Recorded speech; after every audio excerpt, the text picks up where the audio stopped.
اچھا سر، ڈاکٹر صلاح الدین صاحب سے تو سب سے پہلے میں یہ پوچھوں گا کہ کیا آپ کو تاریخ میں یا ادوار میں کہ کسی خلفائے راشد سے یا کسی صحابی رسول سے یہ میلاد کی وہ کوئی اس طرح کی ملتی ہیں کہ صحابی رسول باقاعدہ انعقاد کرتے ہوں میلاد کا؟ اور جو آپ صلی اللہ علیہ وسلم کے اصحاب کا دور تھا اس زمانے میں کس طرح سے اس چیز کو اس کا انعقاد کیا جاتا تھا یا منایا جاتا تھا؟ کیا ہمیں اس سے ملتا ہے؟ بہت شکریہ اس بابرکت موضوع پر گفتگو کرنے کے لیے، ہمیں انتخاب کرنے کا۔ بسم اللہ والصلاۃ والسلام علی رسول اللہ۔ میں ایک شعر سے چاہوں گا، یا صاحب الجمال و یا سید البشر من وجهک المنیر لقد نور القمر لا يمکن الثناء کما کان حق بعد از خدا بزرگ تو یہ قصہ مختصر۔ نبی کریم صلی اللہ علیہ وسلم ہم سب کے روحانی، جسمانی اور اسپرچولی امام ہیں۔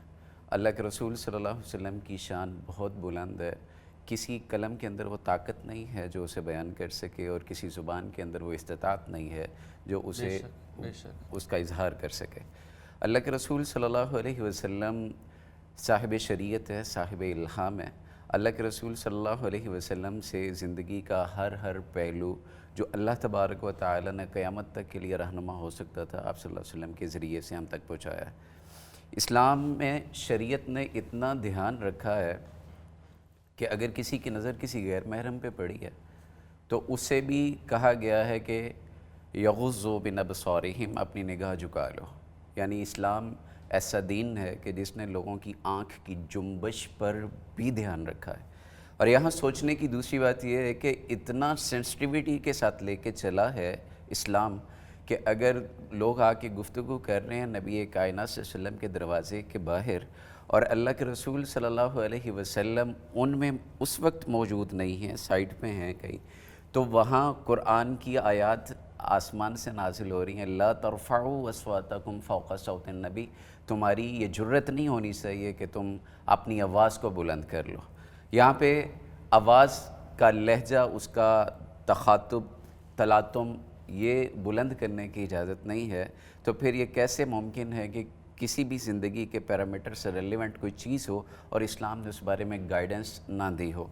بھائی نے بڑے اچھے انداز میں، ڈاکٹر صاحب نے کہا کہ اللہ کے رسول صلی اللہ علیہ وسلم سے جب پیر کے روزے کا پوچھا گیا، صحیح مسلم کی حدیث ہے، تو اللہ کے رسول صلی اللہ علیہ وسلم نے اس روزے سے متعلق یہ بات ارشاد فرمائی کہ میری اس دن پیدائش ہوئی تھی اور اسی دن اللہ تبارک و تعالی نے مجھ پہ وحی نازل کی ہے، تو اس لیے میں رکھتا ہوں۔ اب یہاں پہ ایک لاجیکل میں آپ کے سامنے رکھتا ہوں بات، اور وہ یہ ہے کہ آج ہمارے یہاں مروج ہے جشن عید میلاد نبی، ایسے ہی ہے؟ اگر میں غلط ہوں تو میری تصحیح کی جا سکتی ہے۔ اللہ کے رسول صلی اللہ علیہ وسلم اپنی پیدائش کے دن کیا رکھ رہے ہیں؟ روزہ رکھ رہے ہیں۔ جس دن روزہ ہو اس دن عید نہیں ہوتی ہے، جس دن عید ہو اس دن روزہ نہیں ہوتا۔ اسلام کا بیسک اصول ہے کہ یکم شوال کو عید ہوگی تو روزہ نہیں ہوگا، یکم رمضان کو روزہ ہوگا تو عید نہیں ہو سکتی ہے۔ دوسری بات یہ ہے، میرا خیال ہے یہ بات سمجھنے کے لیے ہر ایک کے لیے بڑی کافی ہے کہ اللہ کے رسول صلی اللہ علیہ وسلم نے جو خوشی کے تہوار دیے ہیں، جو احادیث مبارکہ سے رسول اللہ صلی اللہ علیہ وسلم کی زندگی سے ملتے ہیں، وہ دو ہیں، عید الفطر اور عید الاضحیٰ ہے۔ تیسری بات یہ ہے، اللہ کے رسول صلی اللہ علیہ وسلم کی پیدائش اگر اہم ہوتی، اللہ کی قسم اس پہ اختلاف نہیں ہوتا۔ کسی امام سے پوچھیں، کسی مورخ سے پوچھیں، وہ اللہ کے رسول، یہ ذرا ایک فکرہ دوبارہ میں چاہوں گا کہ آپ تھوڑی سی تصحیح کیجئے گا۔ آپ کہہ ہی رہے ہیں لیکن کہ اگر نبی کی پیدائش میں پورا کر رہا ہوتی ہوں، میں پورا کر رہا تو ہوں، اس پہ لیٹ می کمپلیٹ، میں پورا کر رہا ہوں۔ اللہ کے رسول صلی اللہ علیہ وسلم کی پیدائش اتنی اہم نہیں جتنا پیغام اہم ہے۔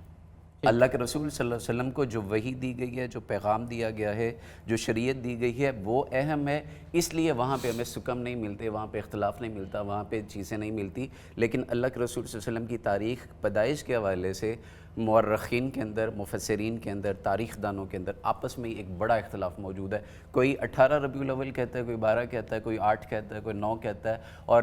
پیر عبدالقادر جیلانی رحمہ اللہ نے اپنی کتاب کے اندر غنیۃ الطالبین کے اندر وہاں پہ اسے 10 محرم تک بھی لکھا ہے۔ تو اس طرح سے ایک ورائٹی ہمیں ملتی ہے کہ یہ فلاں دن ہے، فلاں دن ہے، فلاں دن ہے، لیکن دن اللہ کے رسول صلی اللہ علیہ وسلم نے بتایا کہ پیر کا دن ہے اور اللہ کے رسول کی ہر بات حرف آخر ہے، اور اللہ کے رسول صلی اللہ علیہ وسلم نے اسے سیلیبریٹ جیسے کیا ہے وہ بھی بتا دیا کہ میں روزہ رکھتا ہوں، روزے کا دن عید کا نہیں ہوتا ہے۔ اور یہاں پہ سمجھنے کی جو بات مزید ہے وہ یہ ہے کہ آپ نے مجھ سے سوال کیا تھا کہ اللہ کے رسول صلی اللہ علیہ وسلم نے آپ کے دور کے اندر اور آپ کے شاگردوں نے، آپ کے صحابہ نے وہ نفوس قدسی ہیں کہ جن کو اللہ تبارک و تعالیٰ نے چن کے محمد کریم صلی اللہ علیہ وسلم کے پاس بھیجا تھا، انہوں نے اسلام قبول کیا، اور ان کے بعد آنے والے تابعین نے احمد یار خان نعیمی صاحب ہیں،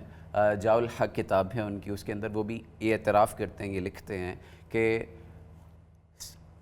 جو ثلاثہ ہیں، کیا کہتے ہیں، ادوار ثلاثہ،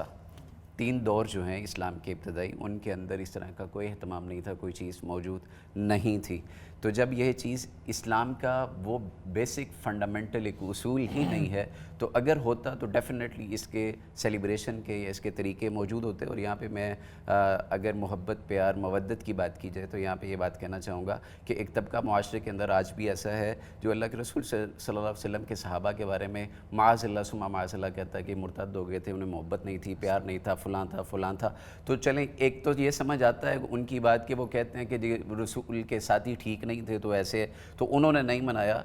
دوسرا طبقہ ہے جو کہتا ہے کہ جو رسول کے ساتھی جانثار بھی تھے، محبت کرنے والے بھی تھے، فاروق بھی تھے، صدیق بھی تھے، ذوالنورین بھی تھے، حیدر کرار بھی تھے، امیر معاویہ بن ابی سفیان بھی تھے، اور دیگر بھی تھے، سارے جانثار تھے اور آقا کے پسینے کی جگہ خون بہانا اپنے لیے سعادت سمجھتے تھے۔ تو ان کی زندگی کے اندر بھی کہیں بھی کوئی بھی ایک ایسا نہیں ملتا ہے۔ تو جب موجود نہیں ہے تو بعد میں جیسے بھائی بھی ایک اشارہ دیا ہے، اور وہ یہ کہا ہے کہ جی یہ اس کی حدود و قیود ہونی چاہیے، اس کے پیرامیٹر ہونے چاہیے، اسلام نے دے دیا ہے، ہونے چاہیے نہ ہونے چاہیے، ابہام میں نہیں رکھا ہوا، ایک سوال ہے کلیئرلی دے دیا۔ سر، ایک سوال، آپ نے بہت اچھی، بہت ہی مدلل بات کی ڈاکٹر صاحب، لیکن یہ اس کی سیلیبریشن کا تو آپ کو قرآن سے مل جاتا ہے، سورہ فیل، اور وہ بڑا اسپیسیفکلی دیکھیں، میں جو تلاوت کیجیے۔